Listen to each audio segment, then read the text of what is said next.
Hi there and welcome back to Learning to Crochet. If you've gone through the other 3 videos, you'll know now how to chain stitch, how to double crochet and how to treble. So what we're going to do now is put some of that work together to actually create something, and what we're going to learn is the granny square. It's very simple, it's something you'll use a lot, it's very versatile. You can make bags, scarves, all sorts of things out of the granny square. Okay, to make a granny square, as always, you start with a slip knot. We're using double knitting yarn and a 4mm hook. So you've got your slip knot and you want to chain 4. 1, 2, 3, 4. Now instead of working back along the chain, we're going to make a loop out of it and work in rounds. So you want to take your knit hook through the first chain you made at the other end, yarn round and pull it through, and then pull it through again to make a slip knot, and this will make your rough, very tight circle. Okay, right. Granny squares are worked in treble groups that consist of 3 trebles. So every section is a 3 treble group. To start off, you use the 3 chain start, and that counts as your first treble. So it's 1, 2, 3, and then you're working into the gap in the middle of your very tight ring. So it's 2 more trebles. That's yarn round through the middle, yarn round, pull it through, yarn round through 2, yarn round through 2. You do that again, yarn round through the middle, yarn round through 2, and yarn round through 2. And there you can see you've got your first treble group. You can also see that the hole in the middle gets slightly easier to see once you put something in it. So the next thing to do is make the corner, and that is 2 chain. So you just do 2 chain like that, and then it's back to treble group. So it's another treble group, so that's 1 treble, 2 treble, 3 treble, and you do that until you've got 4 groups and 4 chain spaces.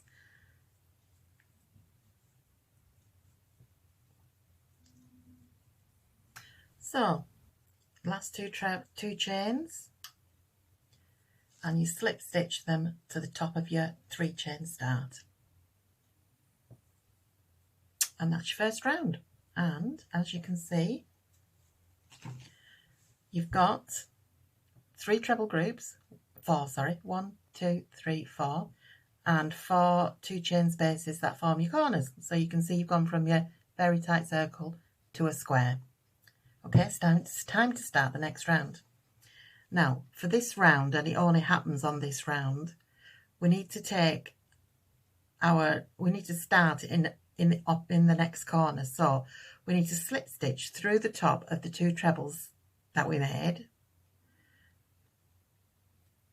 So yarn through and pull right through and right through one on the hook, yarn through right through the one on the hook, and then we want to also do a slip stitch into the 2 chain corner.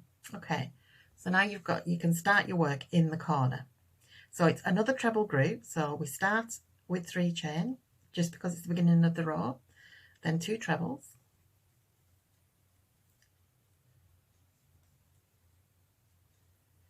and then we want to make the corner, which again is 2 chain. Then we work the next treble group into the same space where the previous one was. So that's 3 trebles.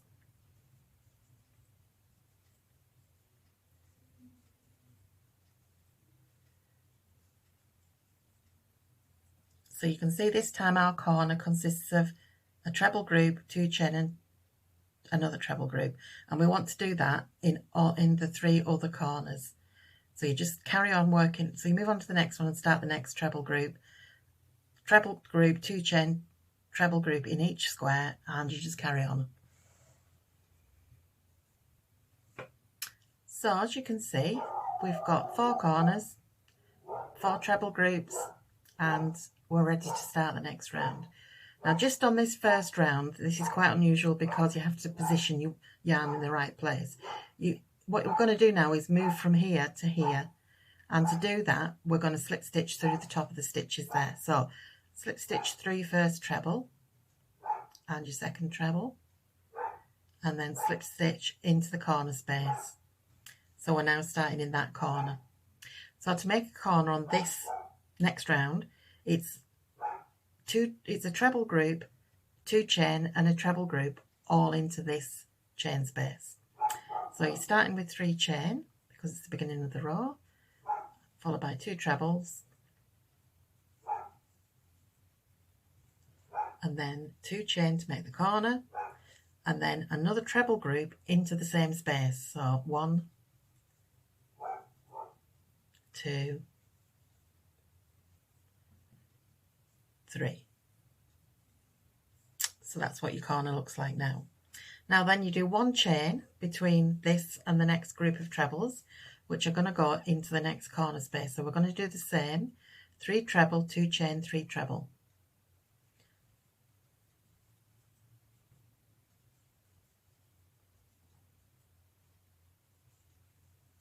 So that's our first 3 treble group, 2 chain, and then another treble group.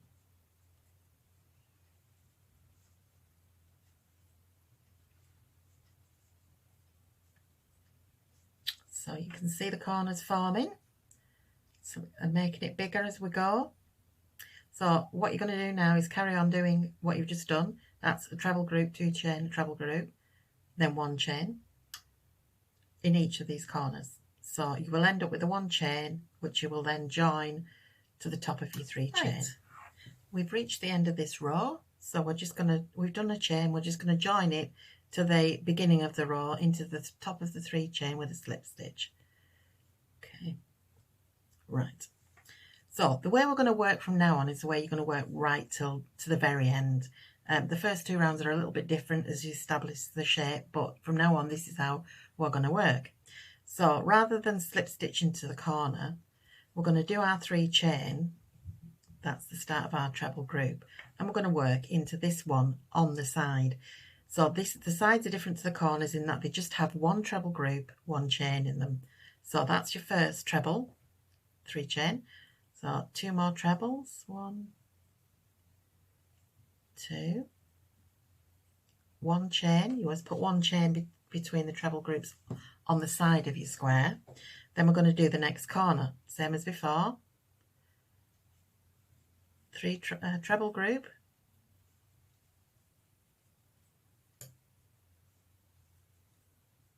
2 chain, and another treble group.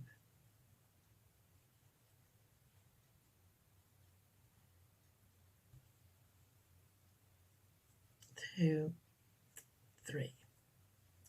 Then a chain between, and the next chain space is on the side of the square, so that will just have 1 treble group in it. Start that again.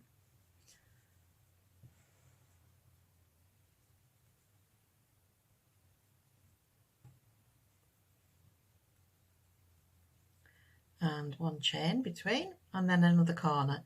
So again, it's 1 treble group,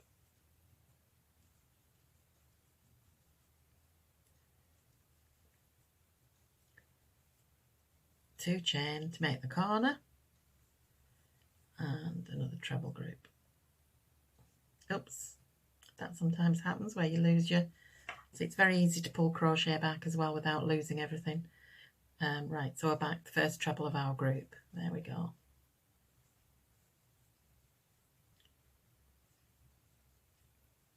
And a chain between. So you now carry on working around your square.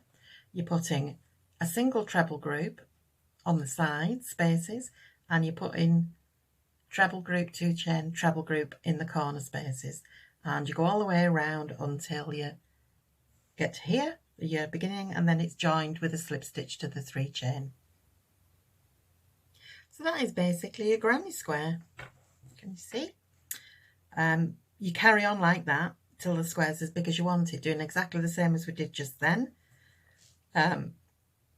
1 treble group in each of the spaces on the side, and treble group, 2 chain, treble group in each of the corner spaces, and as you go around you can see you get an extra side space on every round, so that's what helps keep it bigger and helps keep it flat. So as I said before, granny squares are very, very versatile.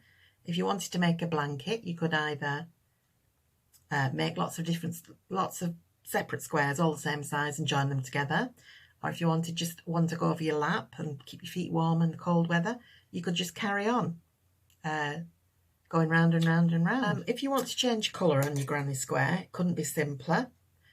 We fasten off in the same way that we did with our other crochet, by cutting the yarn and just pulling the tail through the loop and pulling it to be tight, okay? And then it's simple enough to start again. All you do is attach your new colour to any of the chain spaces, whether you prefer to start in the corner or start on the side, it's up to you. So you just tie it in a knot, pull the yarn through to create a loop, and do your 3 chain start. 1, 2, 3. Because this is a hole on the side, it's 1 treble group, 1 chain, and then another. Carry on as you were, with 1 treble group and a chain on each side, and 2 treble groups and 2 chain in the corners. And that's your granny square.